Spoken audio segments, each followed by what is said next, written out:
লা ইলাহা মোহাব্বত লা ইলাহা লাহ লা ইলাহা লাহ লা ইলাহা লাহ লা ইলাহা লা হাক লা ইলাহা ইল্লাল্লাহ লা ইলাহা লা কালমা লা ইলাহা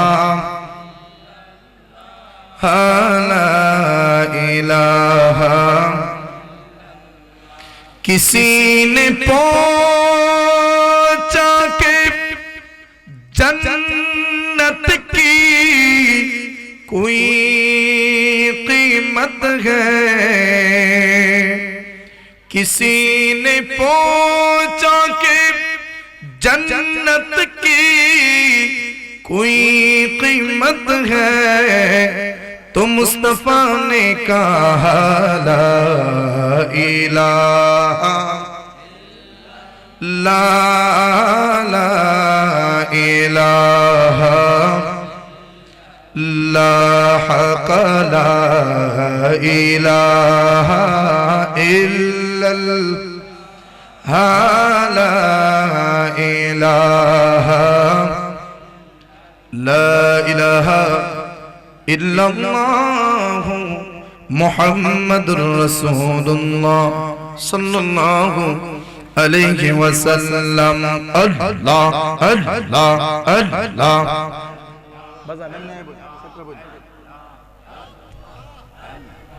अल्लाह अल्लाह अल्लाह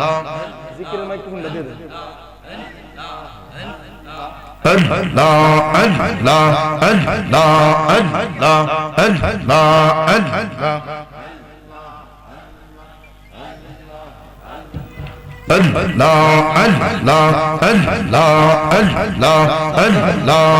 अल्लाह अल्लाह अल्लाह अल्लाह अल्लाह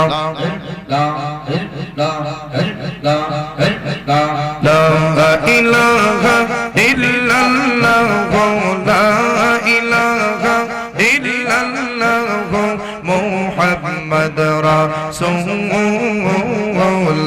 के राते पर हो भी तुई पुलसीरत तेरे पंबुल अल्लाह अल्लाह अल्लाह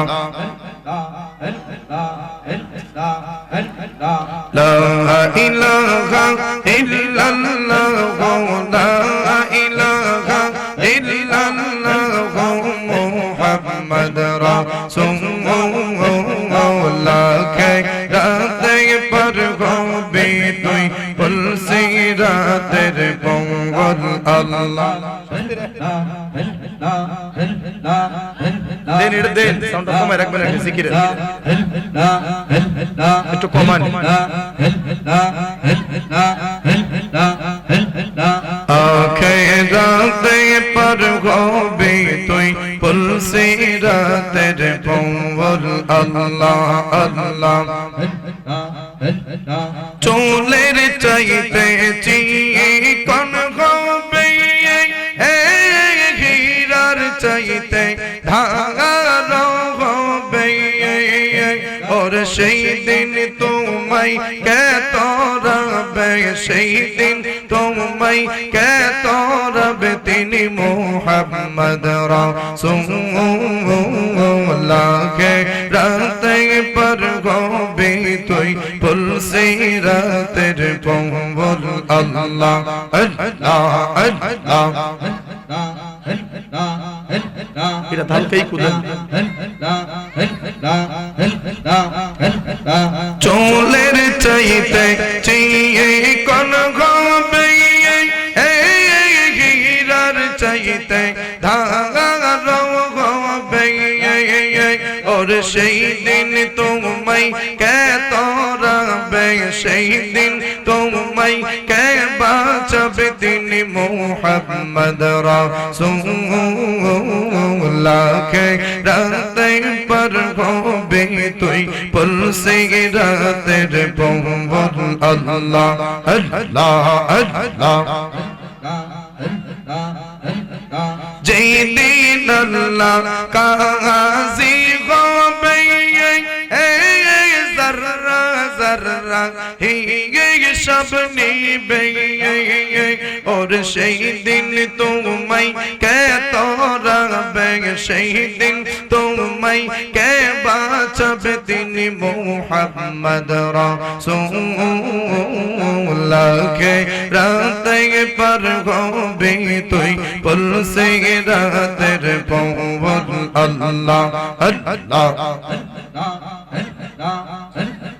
Allah Allah Allah Allah আকে রাতে পার হবে তুই পুল সে রাতের পৌর আল্লাহ আল্লাহ আল্লাহ আল্লাহ আগে তো না জানিয়া কে চইলা বুঝিয়া কে নোজে ভালো বাসিলাম রে আল্লাহ আল্লাহ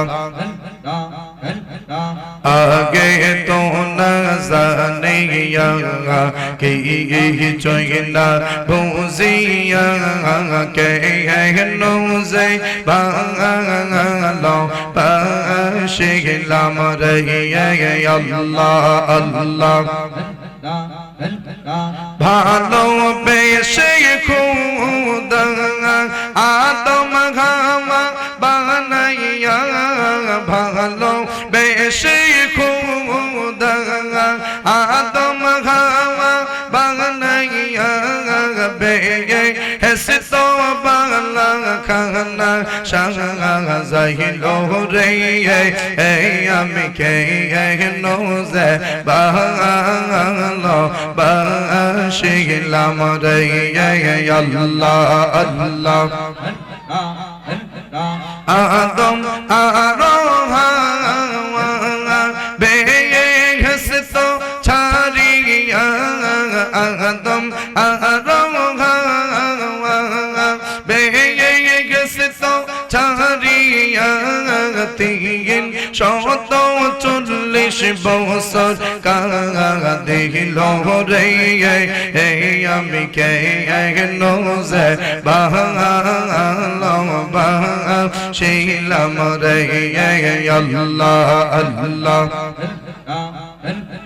শোনো ও গো পরশি আমি বিনা দোষে দোষী শোনো ও গো পরশি আমি বিনা দোষে দোষী দিনে দিনে মোরার ফাঁসি গলে লাগিল রে আমি কে নোজে ভালো বাসিলাম রে আল্লাহ আল্লাহ আল্লাহ আল্লাহ আল্লাহ আল্লাহ আল্লাহ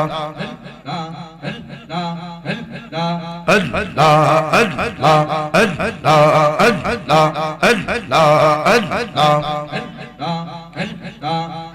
Ore Allah nobir gobir toto Allah nobir gobir toto মুর্শিদের কাছে মুর্শিদের চরণ বিহনে এই জীবন মিছে মুর্শিদের চরণ বিহনে এই জীবন মিছে মাশাআল্লাহ মুর্শিদ যারে দয়া করে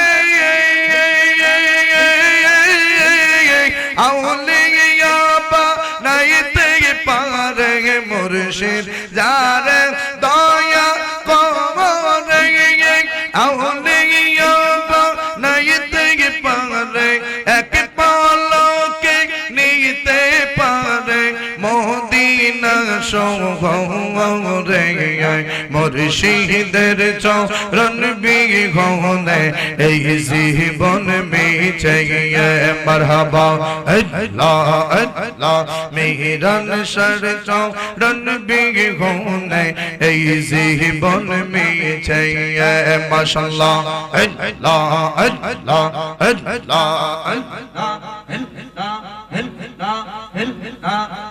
লা ইলাহা ইল্লাল্লাহ মুহাম্মাদুর রাসূলুল্লাহ সাল্লাল্লাহু আলাইহি ওয়াসাল্লাম।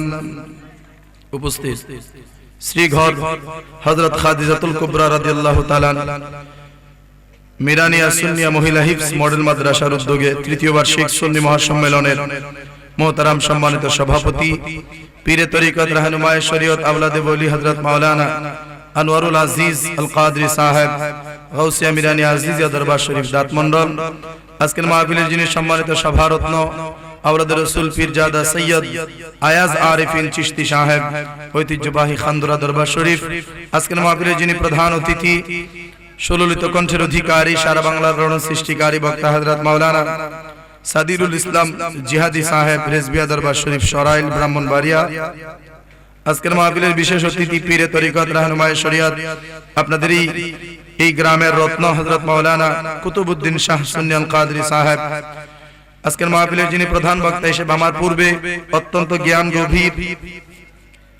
আলোচনা পেশ করেছেন উদীয়মান তরুণ তেজস্বী বক্তা বিশিষ্ট আলেমীদের হযরত মাওলানা মুফতি শাহ আলম মাসুমী সাহেব, বিশেষ করে মাহফিল পরিচালনার দায়িত্ব রয়েছেন আমার অতি মহব্বতের ভাই আশিক রাসূল হযরত মাওলানা কারি মোহাম্মদ আতাউল মুস্তাফা সাহেব, হাফেজ গোলাম রব্বি সাহেব সহ বিশেষ করে জিনার দাওয়াতে আপনাদের এলাকায় আমি হাজির হয়েছি আমার মহব্বতের ভাই হযরত মাওলানা হাফেজ আব্দুল সামাদ সুন্নি আল কাদরি সাহেব সহ দিগার উলামায়ে কেরাম, শ্রদ্ধা ভাজন মুরব্বিয়ানে কেরাম, প্রাণপ্রিয় যুবক ভাইরা, জ্ঞানী গুণী শিক্ষিত সমাজের এলাকার মান্যগণ্য নেতৃস্থানীয় ব্যক্তিবর্গ, সকলের খেদমতে আন্তরিক সালাম। আসসালামু আলাইকুম ওয়া রাহমাতুল্লাহি ওয়া বারাকাতুহু।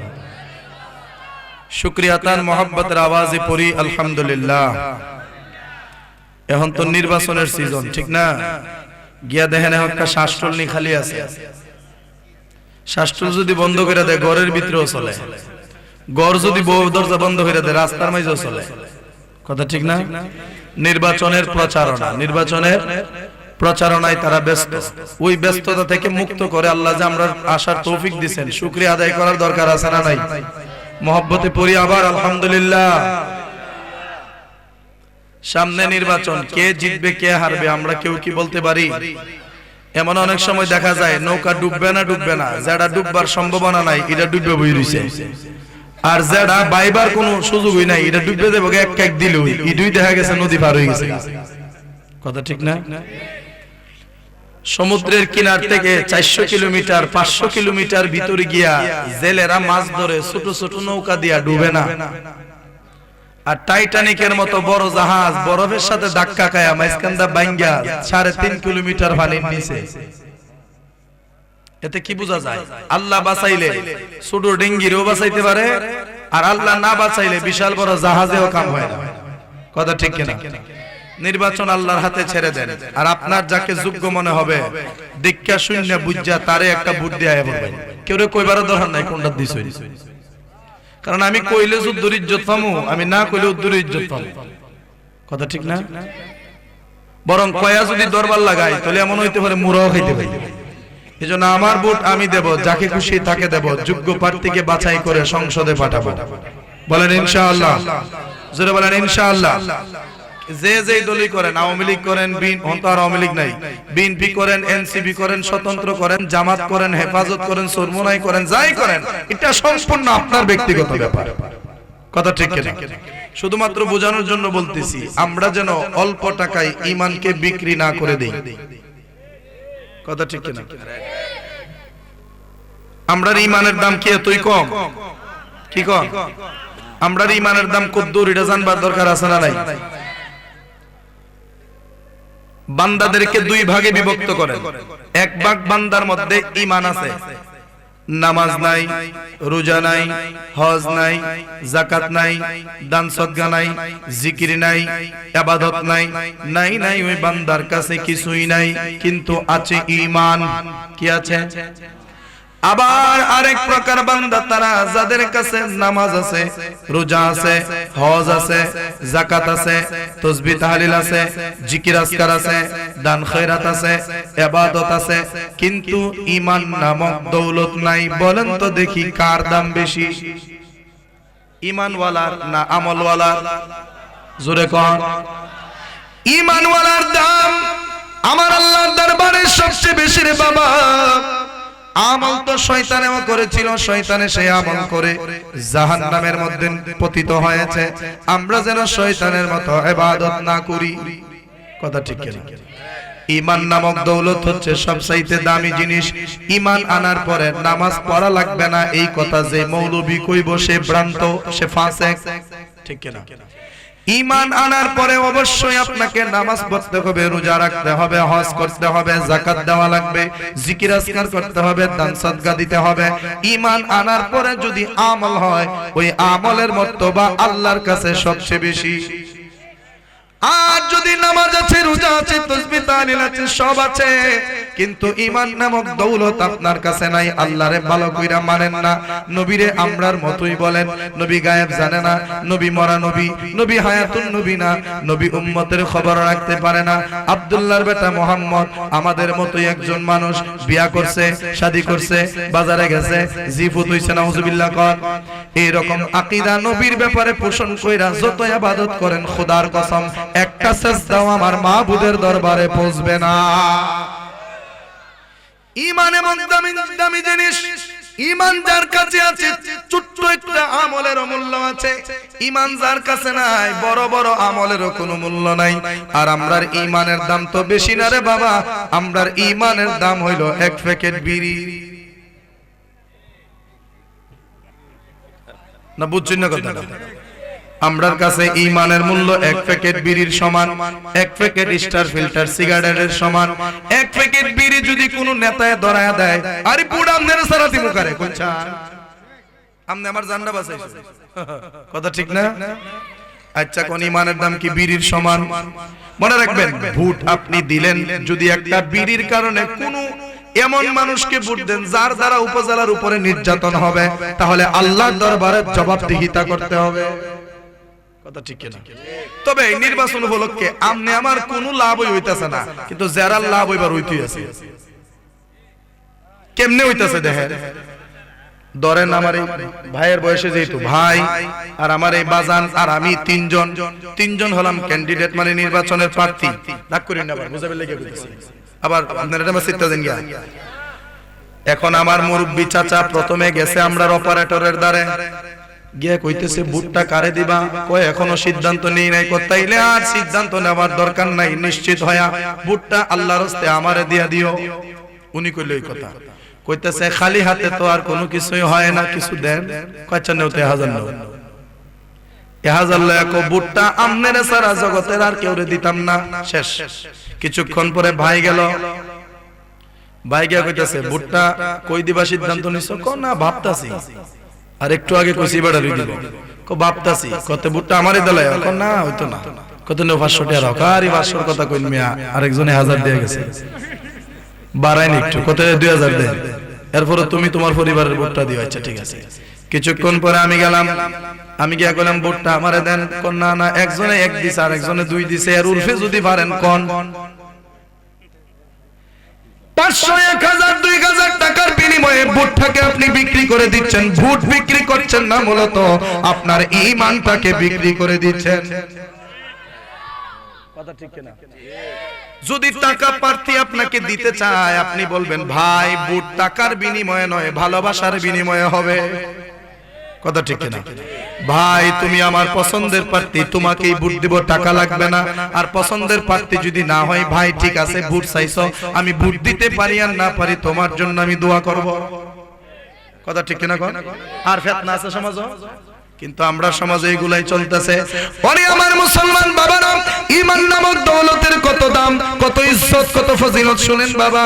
ফেরাউন নামক যেই নাফরমান ছিল, ওই ফেরাউনের একজন মেয়ে ছিল, যেই মেয়ের একটা দাসী ছিল, যেই দাসী সব সময় ফেরাউনের মেয়ের দেখাশোনা করত, মাথার চুল আশ্রয়া দিত, কাপড় ধুয়ে দিত, খাবার রান্না করে খাওয়ায়া দিত, বিছানা পরিষ্কার করে দিত। এক কথায় ফেরাউনের মেয়ে কোনো কাজ করত না, সকল কাজ ওই মেয়েটাই করে দিত, কারণ সে দাসী ছিল, বান্দি ছিল। কিন্তু বাবা একদিন ওই দাসী বান্দি হযরতে মূসা আলাইহিস সালাতু ওয়াস সালামের প্রেমে পড়ে গেছে। মারহাবা। মুসা নবীর আদর্শ দেখে, মুসা নবীর এত সুন্দর ব্যবহার দেখে মুসা নবীর সে মেনে ফেলছে। মুসার খোদা মানে আমাদের খোদার উপরে ঈমান এনে ফেলছে। ফেরাউন তো তৎকালীন জামানার খোদা ছিল, ভণ্ড খোদা। ফেরাউন রে না মাইনা হযরতে মুসা আলাইহিস সালামকে মেনে নিয়েছে এবং আমার আল্লাহর উপরে ঈমান এনে ফেলেছে। কিন্তু সে যে ঈমান আনছে ফেরাউনে জানে না, ফেরাউনের মেয়েও জানে না, সে ঈমানটারে গোপন রাখছে। ওরে বাবা, ঈমান নামক যে দৌলত সেইটা বেশি দিন গোপন রাখা যায় না। ঈমান যেই দৌলত সেইটা বেশি দিন গোপন রাখা যায় না। ওই ঈমানের নূর একবার না একবার প্রকাশ হবেই হবে। কথা ঠিক কি ঠিক? দেখবেন আপনারা অনেক সময় সুন্নি মসজিদে কিছু ওয়াহাবি ইমাম সাহেব সুন্নি পরিচয় দিয়া ডুহেনি যে আমি সুন্নি মিলাদ কেমন করি, সবই আমি করি। কিন্তু দেখা যায় 1 বছর 2 বছর যাওয়ার পরে আসল রূপ প্রকাশ পাওয়া যায়। কথা ঠিক কি না কন? আমার নবী কই কুল্লু শাইইন ইয়ারজিউ ইলা আসলি, প্রত্যেক বস্তু তার মূলের দিকে প্রত্যাবর্তন করবে, প্রত্যেক বস্তু তার মূলের দিকে ফিরে যাবে। আপনার মূল যদি হয়ে থাকে আপনি সুন্নি, যতই আপনি বাতিলদের সাথে মিশেন আপনার ঈমান কেউ নিতে পারবে না। আর আপনি যদি হন বাতিল, যতই সুন্নিদের সাথে মিশেন সুন্নিয়ত বেশি দিন ফলায়া রাখতে পারবেন না। একদিন না একদিন আসল রূপটা জনগণের সামনে প্রকাশ হবেই হবে। ওই দাসী বান্দি তার ঈমানটারে আর গোপন রাখতে পারলেন না। হঠাৎ করে একদিন ফেরাউনের মেয়ের চুল আশ্রাইতে গিয়া চিরুনিটা হাত থেকে জমিনে পড়ে গেছে। চিরুনিটা তোলার সময় তার জবান দিয়ে আওয়াজ বের হয়ে গেছে, বিসমিল্লাহির রহমানির রহিম। সুবহানাল্লাহ। তার জবান দিয়ে কি বেরিয়েছে? বিসমিল্লাহির রহমানির রহিম বের হয়ে গেছে। আওয়াজটা ফেরাউনের মেয়ের কানের মধ্যে পৌঁছায়া গেছে। ফেরাউনের মেয়ে ডাক দেয়া কই তুমি কি বললা? কো আমি যা বলার বলছি। কো কি বলছো? কো বিসমিল্লাহ বলছি। কো তুমি কি আমার বাবারে খোদা মানো না? কো না মানি না। সুবহানাল্লাহ। তোমার বাবার আমি খোদা মানি না, আমি এক আল্লাহর পূজারী, এক আল্লাহর ইবাদত করি, যিনি আমার খালিক, যিনি আমার মালিক, ওনাকে ছাড়া আমি আর কাউকে মানি না। ফেরাউনের মেয়ে কয় আমি শুনছি, আমার মধ্যেই থাক, তুই কিন্তু এটা আর প্রকাশ করিস না। তোরে আমি অনুরোধ করতেছি আমার বাবারে খোদা মানি না, ওই খোদারে তুই ভুইলা যা। যদি তুই তোর খোদারে না ভুইলা আমার বাবারে যদি খোদা না মানস, এই খবরটা কিন্তু আমার বাবার কান পর্যন্ত পৌঁছায়া যাবে। ওই মেয়েটা বলতেছে, দাসী বলতেছে, আপনার বাবা জানলে কি হবে? কতর জীবন যাবে, যাইলে যাক। ঈমান নামক দৌলতের স্বাদ যেই ব্যক্তি পাইছে সে মরণের পরোয়া করে না। কথা ঠিক না গো? পরে আমার মুসলমান আশিক রাসূল ভাই বাবারা ও আমার সুন্নি বাবারা একটু মনোযোগ। ফেরাউনের মেয়ে কোনোভাবেই তারে বুঝাইতে পারলো না। ফেরাউনের মেয়ে যাইয়া ফেরাউনের কাছে বিচার দিল, ডাক দিয়া কয়, ওগো আব্বাজান, এইখানে আপনি খোদাগিরি করেন আর ওই দিক দিয়ে আমার দাসী হইতো তোমারে খোদা মানে না। ফেরাউন রাগান্বিত হয়ে কয়, বলো কি? আমার রাজপ্রাসাদে থাকে, আমার খায়, আমার পরে আমার ঘরে ঘুমায়, কিন্তু আমারে খোদা মানে না। তারে ধরে নিয়ে আসো। তারে ধরে নিয়ে আসলেন। ফেরাউন ডাক দিয়া কই, তুই কি আমারে খোদা মানস না? ও জীবনেও না, কারণ তুমি খোদা এমন খোদা বৃষ্টি দেউটি কই কিন্তু বন্ধ করতে পারো না। কারণ ফেরাউনের একটা অভ্যাস আছে, বান্দারা তার যে নাফরমান বান্দারা তার দ্বারা একদম খোদা গো আমরা বৃষ্টির দরকার। ফেরাউনে কয় আমি নিজ তো জানি আমি যে আসল খোদা না, বৃষ্টি দেওয়ার মালিক তো আল্লাহ, ওহন আমি করতে দিব। আচ্ছা যা তোরা কাল্লাইস কয়া হ্যাঁ সারা রাত পাহাড়ের মধ্যে ঠেঙ্গুলা গাছের সাথে বাইন্দা মাথাটা নয় আল্লাহর দ্বারা কান্তর কইতো, আল্লাহ তুমিই তো আসল খোদা, দেলাও না একটু বৃষ্টি। সুবহানাল্লাহ। তো সকালবেলা বৃষ্টি দিত, কিন্তু যতক্ষণ ফেরাউনে আবার আল্লাহর দ্বারা না চাইতো আল্লাহ বৃষ্টি বন্ধ করতো না। পরে আবার তার বান্দারা এক হইতেছে, ও খোদা বৃষ্টি তখন আমরা ফসল দোহে লয়ে যেতেছে, তাকদা বন্ধ করে, কাজগা বন্ধ হইতো না, কাল্লা করন লাগবো। উনি হইল ইজাতের খোদা, বুঝছেন? আর আমরার খোদার দ্বারা যখন চাই তখন দেয়, যখন চাই তখন দেয়। আওয়াজ করে বলেন ঠিক না বেঠিক?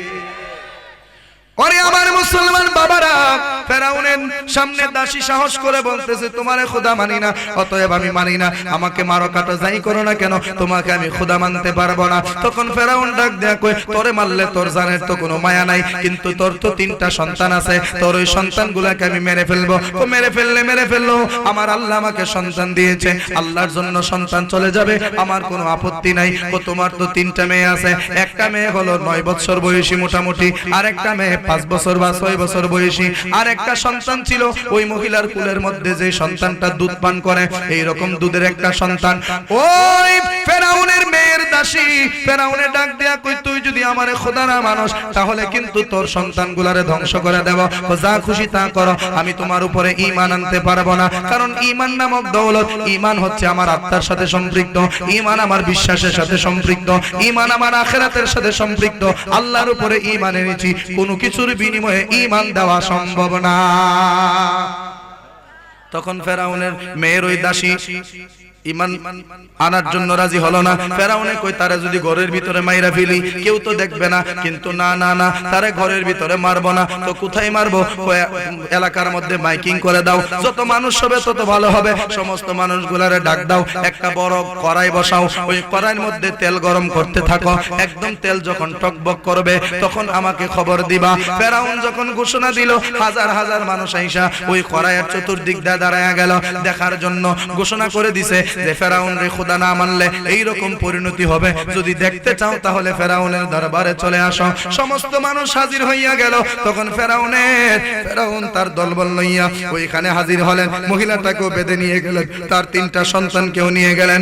ওইখানে নেওয়ার পরে ফেরাউনে কই, তোরে লাস্ট চান্স দিচ্ছি, এখনো যদি তুই তোর ভুল বুঝতে পারোস আমি তোরে মাফ করে দেব, নতুবা জ্বলন্ত করাই দেখতেছিস ওইখানে তোর সন্তানগুলারে আমি জ্বালায়া দেব, একদম ভাজি করে দেব।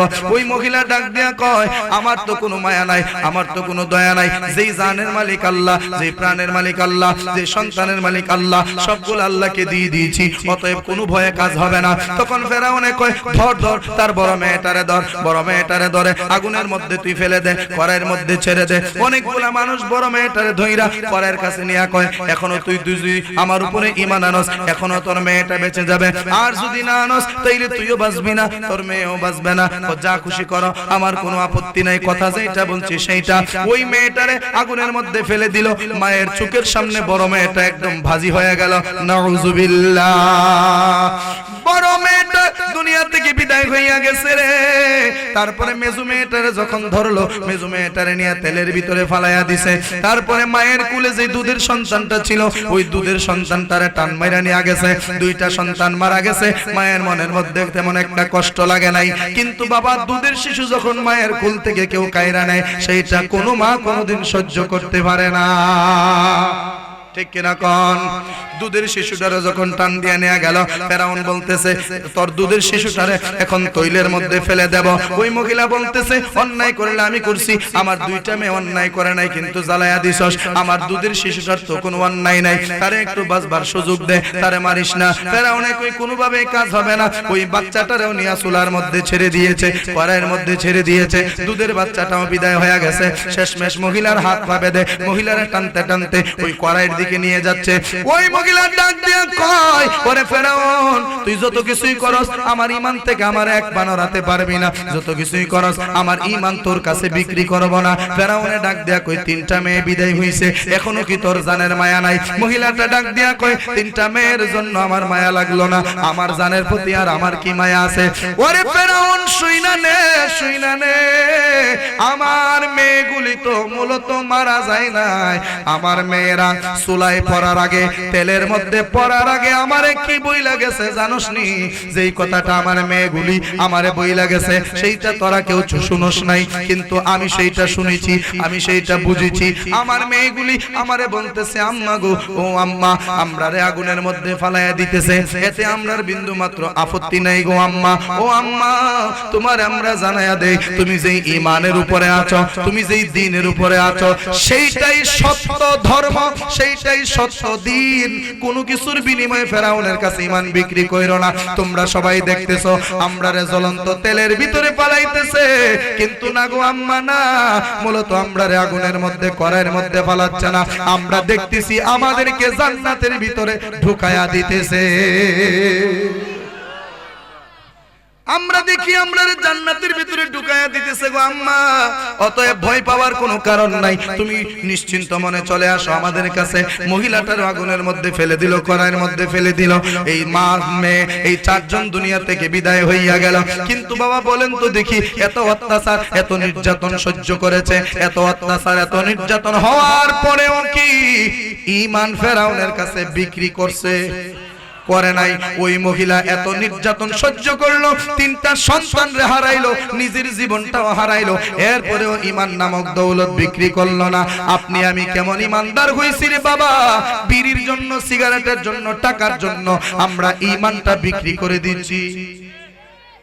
ওই ঈমানের শক্তি দিয়া ফুলসিরাত পার হইবেন কিভাবে? আমরার মতো শ্যামা ঈমানদার আমরা কিভাবে ফুলসিরাত পার হব? একদিনও তো ভাইবা দেখলাম না।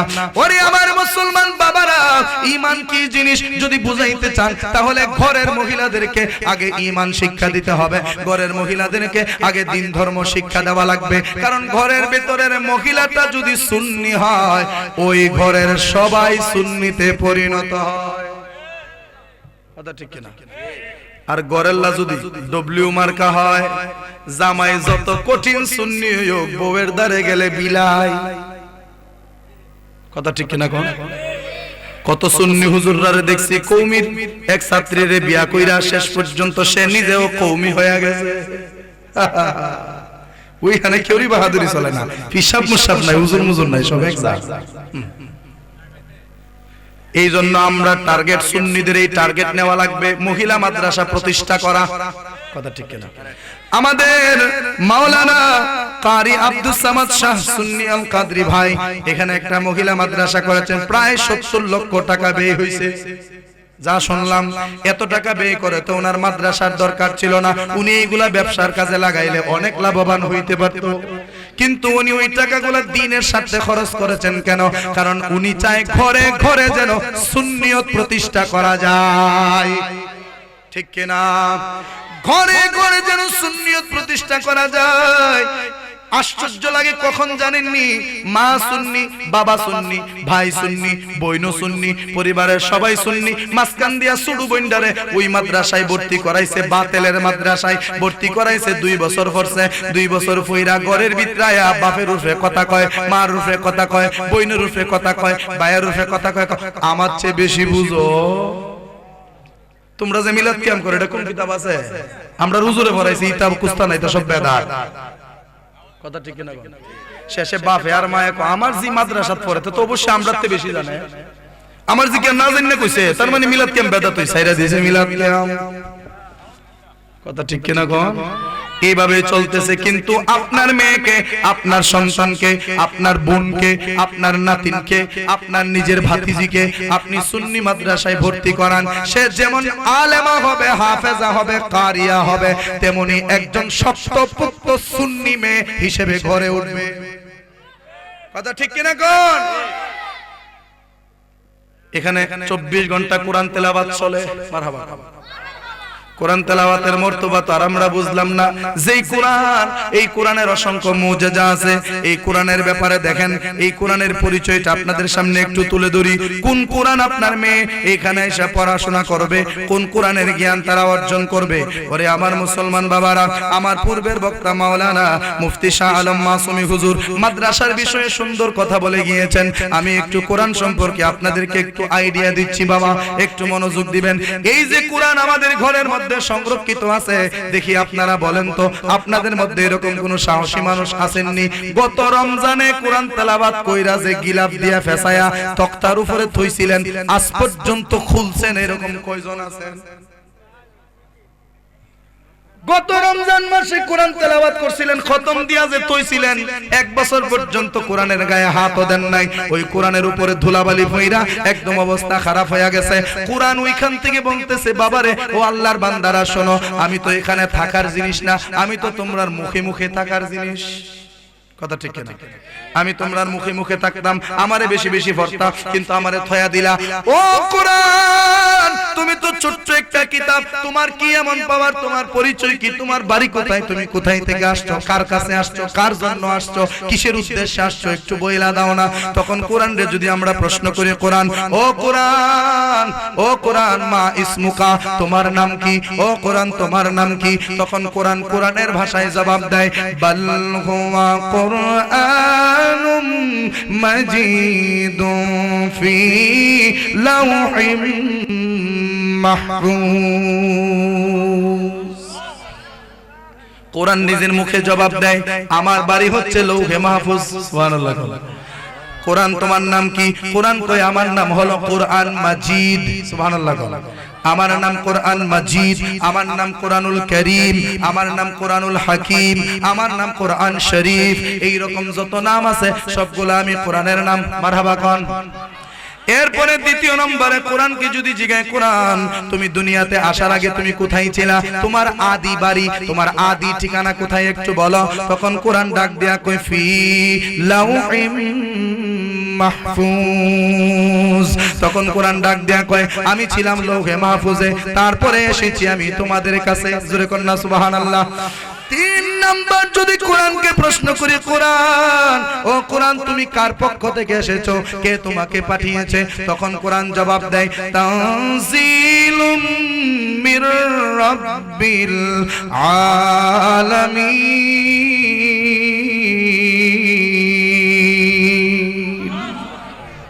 কোরআন ডাক দেয়া কয়, তানজিলুম আমি নাজিল হয়েছি, মির রাব্বিল আলামিন আমার ওই রবের পক্ষ থেকে যিনি তামাম জাহানের পালন কর্তা।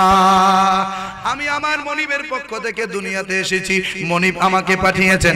এবার যদি কোরআনকে প্রশ্ন করে, কোরআন তোমাকে এই পৃথিবীতে কে নিয়ে এসেছে, ও কোরআন তোমাকে পৃথিবীতে কে নিয়ে এসেছে, তখন কোরআন ডাক দেয়া কয়, নাযালা বিহি রূহুল আমিন আমাকে যিনি নিয়ে এসেছে তিনি হচ্ছে রুহুল আমিন। রুহুল আমিনের অপর নাম হচ্ছে জিবরাইল। জোরে কন্যা সুবহানাল্লাহ। আমাকে জিবরাইল নিয়ে এসেছে। ও কোরআন তুমি জিবরাইলের মাধ্যমে এসেছো। হা হা হা। 5 নম্বরে কোরআনকে যদি প্রশ্ন করি, ওরে কোরআন তুমি আল্লাহর তরফ থেকে আসছো, জিবরাইল তোমাকে নিয়ে এসেছে, তুমি কার কাছে এসেছো, কার কাছে তুমি এসেছো, কার কাছে তুমি নাজিল হয়েছো, তখন কোরআন ডাক দিয়া বলে, নুজিলা আলা মুহাম্মদ সাল্লাল্লাহু আলাইহি ওয়াসাল্লাম আমি কোরআন নাজিল হয়েছি নবী মুস্তাফার উপরে। জোরে কোন সুবহানাল্লাহ।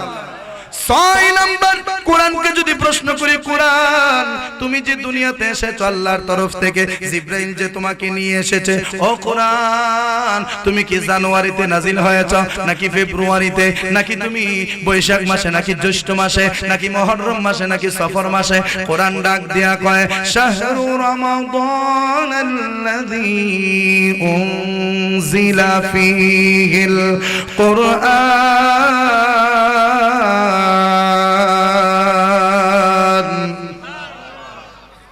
কোরআন কয় শাহরু রমাদান আমি রমজান মাসে নাজিল হয়েছি। সুবহানাল্লাহ। কোরআন কয় আমি রমজান মাসে নাজিল হয়েছি। তারপরে কোরআনকে যদি জিজ্ঞাসা, কোরআন রমজান মাসে দিনে নাজিল হইছো নাকি রাতে নাজিল হইছো, কত তারিখে নাজিল হইছো একটু বয়লা দাও না। কোরআন ডাক দেয়া বলে, ইন্না আনজালনাহু ফি লাইলাতিল কদর। মারহাবা কোন।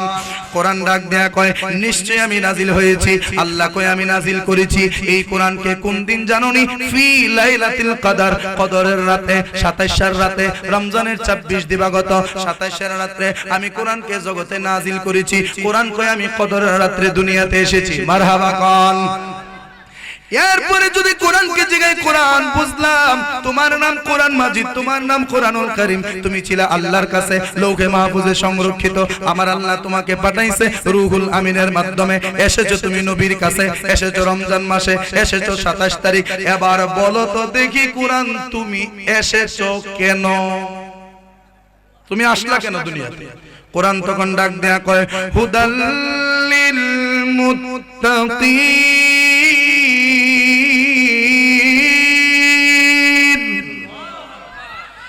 এরপরে আবার কোরআন কয় হুদাল লিল মুত্তাকিন হুদাল লিল আলামিন, এই আলামিনের যারা আছে সবার জন্য আমি হেদায়েত নিয়ে এসেছি, মুত্তাকি যারা আছে তাদের জন্য আমি হেদায়েত নিয়ে এসেছি। মনে রাখবেন বাবা, এই কোরআন শুধু মুসলমানদের জন্য হেদায়েত নয়, কোরআন শুধু মুসলমানদের জন্য হেদায়েত নয়, এই কোরআন সকল মানব জাতির জন্য হেদায়েত।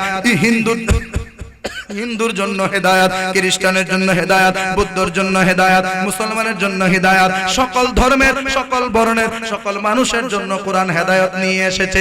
তবে হেদায়েত কোরআন সকল ধর্মের সকল মানুষকে দেয় না। সে যেই ধর্মের মানুষই হোক, সে যদি মুত্তাকি হতে পারে কোরআন তাকে হেদায়েত দিয়া দিবে। আচ্ছা, কোন কোরআন যদি শুধু মুসলমানের জন্য আইতো তাহলে মুসলমান কবেটা হেদায়েতের পথে আছে? কবেটার ভিতরে আল্লাহর ডর আছে, কবেটার ভিতরে জাহান্নামের ডর আছে। কথা ঠিক কিনা কোন? এতে বোঝা গেল কোরআন আমরা পাওয়ার পরও আমরা অনেকে হেদায়েত প্রাপ্ত হতে পারি নাই। যতক্ষণ পর্যন্ত আল্লাহর ভয় আপনার মনের ভিতরে না থাকবে, যতক্ষণ পর্যন্ত আল্লাহর ডর জাহান্নামের ডর আপনার ভিতরে না ঢুকবে, ততক্ষণ পর্যন্ত কোরআন আপনাকে হেদায়েত দিবে না। আর যদি আপনি মুত্তাকি হতে পারেন, আমার আল্লাহ কুরআনুল কারীমে সূরা রহমানের ভিতরে বলেন ওয়ালিমান খাফা মাকাম রাব্বিহি জান্নাতান।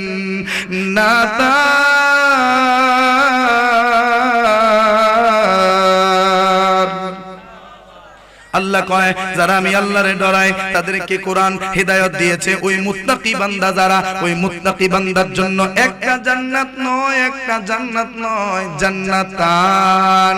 আমি আল্লাহ তাদেরকে দুইটা জান্নাত দান করব। আর জোরে কোন সুবহানাল্লাহ। আমি তাদেরকে দুইটা জান্নাত দান করব। আমার মুসলমান বাবারা, এই জন্য কোরআন হেদায়েত, কোরআনের হেদায়েত পাইতে গেলে আগে মুত্তাকি হওয়া লাগবে।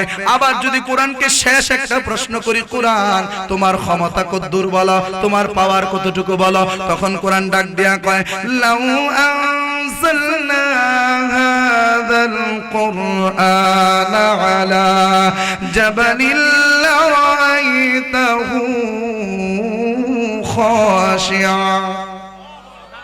কোরআন কয় আমার ক্ষমতা কতদূর জানোনি?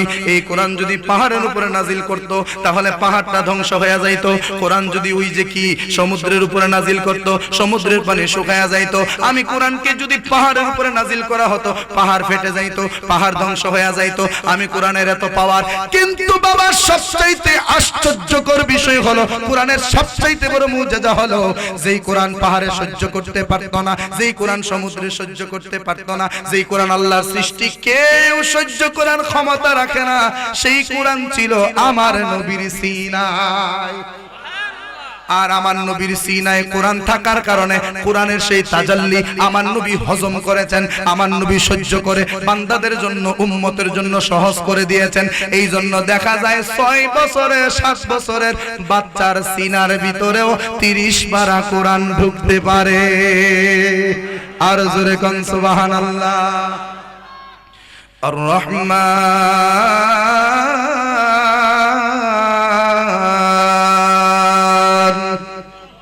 একটু তেলাওয়াত করলে দোষ হইব। আল্লামাল কুরআন খালাকাল ইনসানা আল্লামাহুল বায়ান। الشمس والقمر بحسبان والنجم والشجر يسجدان والسماء رفعها ووضع الميزان ألا تطغوا في الميزان. نعرة تكبير، نعرة رسالات.